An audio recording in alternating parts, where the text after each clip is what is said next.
Welcome back to Leeds Lately. Today's video is, of course, a match reaction to Leeds losing 1-0 at the Stadium of Light against Sunderland in a game where, overall, to be honest, I thought it was pretty evenly matched. But when you look at the personnel that we have, it probably shouldn't have been, but it was. And I think the first thing I want to do is give massive credit to Sunderland. I thought they were excellent. I thought they've got the youngest team in the Championship, second only to us.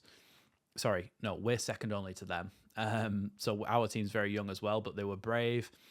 They had an idea. They had a philosophy, a system. They pressed our fullback so that we weren't able to play out from the back, and it forced us to make decisions like carrying the ball into midfield with our centre backs, which maybe at times exposed us a little bit, but made us able to bypass those pressures. But I think they started off very well in terms of pressing us, stopping us playing our game, and I think towards the end of the game they did sit deeper and deeper. But you have to say they were just so well organised the whole time.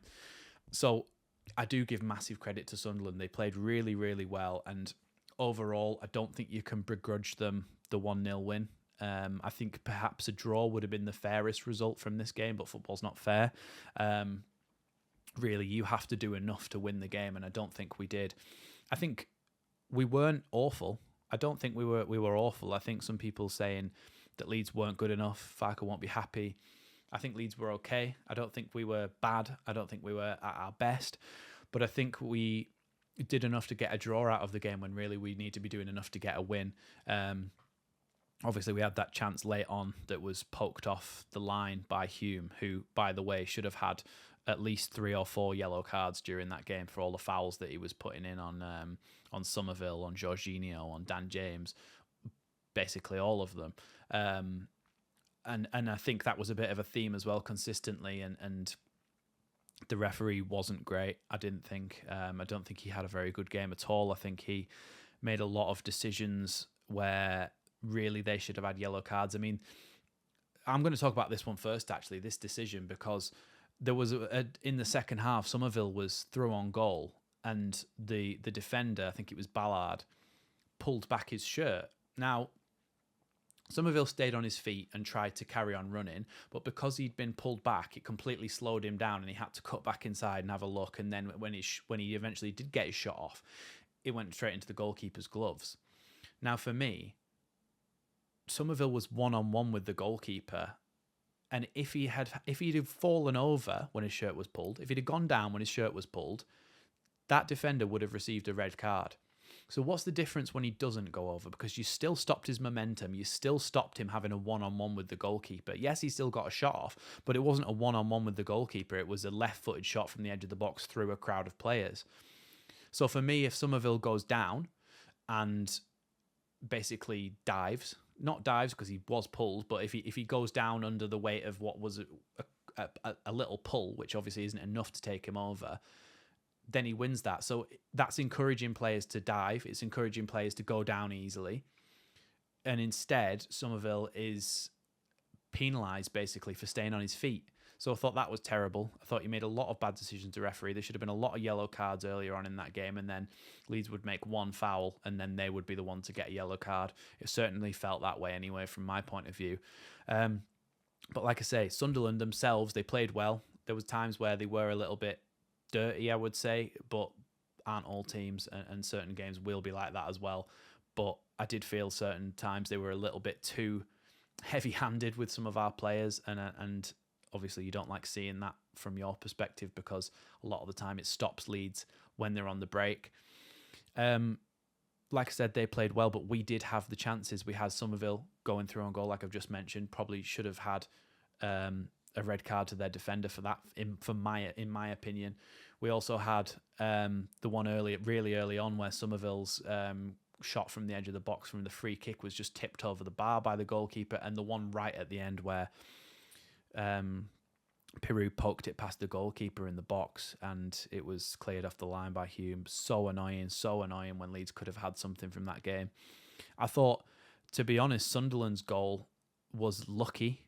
They played well enough to score a goal in the game, don't get me wrong, but the way it happened was it was a good bit of play, Ball came into Pritchard. He played a reverse pass out to the right-hand side. And we kind of stopped the run of Patrick Roberts. We kind of forced him to go backwards, and he passed the ball back into Huggins. Huggins tried to cross it into the box. Strauch did what he should do, headed the ball away, but the ball headed straight to Pritchard, who just headed it straight forward again, as if he sort of just went towards goal, and it just went straight through to Joe Bellingham, and Bellingham scored the header. And maybe Meslier should have reacted quicker, but I don't think you can really predict what was going to happen in that situation. And obviously, they've scored that goal, and it's meant that they've gone on to win the game. Ipswich won again, which is just ridiculous now. I wish they would just stop winning. But really, these are the sort of games where we need to be winning them, and it's really disappointing that we didn't. I do want to pick out, actually, because we'll go through the players usually, we'll just go through them really quickly. Meslier pulled off a couple of really, really good saves. The one from the corner that he just dived and plucked out the air, that is an unbelievable save. That's up there for save of the season for me. Excellent save from Meslier. I thought Archie Gray, he struggles a little bit at first. Kind of the story of Archie Gray's season at right back. He struggles a little bit at first, but then he works out the player and learns how to play against them. So I thought he did well in the end against Jack Clark and kept him quiet after the first sort of half an hour, 45 minutes. In the second half, I think Jack Clark was a lot quieter, and I think that was a lot to do with the way that Archie Gray was playing. Rodon and Strauch pretty much similar as always, but Rodon towards the end cost us a few valuable seconds in added time when he just passed the ball into touch twice, and that was really frustrating to see. Strauch again trying to bring the ball out from the back, but those two were really frustrated, I think, today because they couldn't get the ball forward because of the way that Sunderland set up in the midfield, playing a mid-block and stuff. They were just kind of looking at a wall thinking, how are we going to get through this wall of red and white? Jed Spence, I thought, was really, really good, especially considering he's playing out of position. He's just coming back from injury, so I'm happy with Jed Spence. I want to see him, a bit more of him at the weekend as well. Ampadu and Kamara, they struggled a little bit again in midfield. I think they were overrun at times, and maybe if Jorginho or Pirou had dropped a little bit deeper and offered them an out ball, they may have done a little bit better. But I do think that they need some sort of support in there or something to help them out, because at times they do get overrun a little bit when there's 3 against 2 of them. Dan James, I didn't think really managed to do much. I think coming back defensively, he did okay, but going forward, he wasn't really that effective in the game. I thought Somerville, again, had a good game, was trying to drag us up the pitch, trying to get something for us, but didn't end up managing to in the end. I thought Jorginho didn't have his best game, but he still tried to make things happen, and you can see what he was trying to do. So I'm not too annoyed with that, because they just did a good job of being really organised and defensively well set against him. And I also thought that Pirou has an okay game. He had that chance where he basically did what he needed to do. He put it where what would have been past the goalkeeper. It went past the goalkeeper and was cleared off the line. So he did all he could do really in that situation. So it's frustrating, but we move on to the weekend in the hope that we can get back on the board again with some more points. Really, I think a draw would have been the right result from this game. But for me, I can't complain too much about losing. I think Sunderland were really, really good in that game. So you've got to give them credit. But that's it. There is tomorrow, or when you'll be watching it, it'll be today. There's another episode of Dream Team. So if you want something a little bit less sad than Leeds losing, you can go down memory lane with me and Kev as we talk about his Dream Team.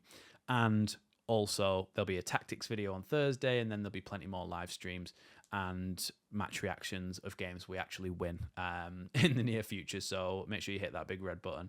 And I shall see you next time on Leeds Lately.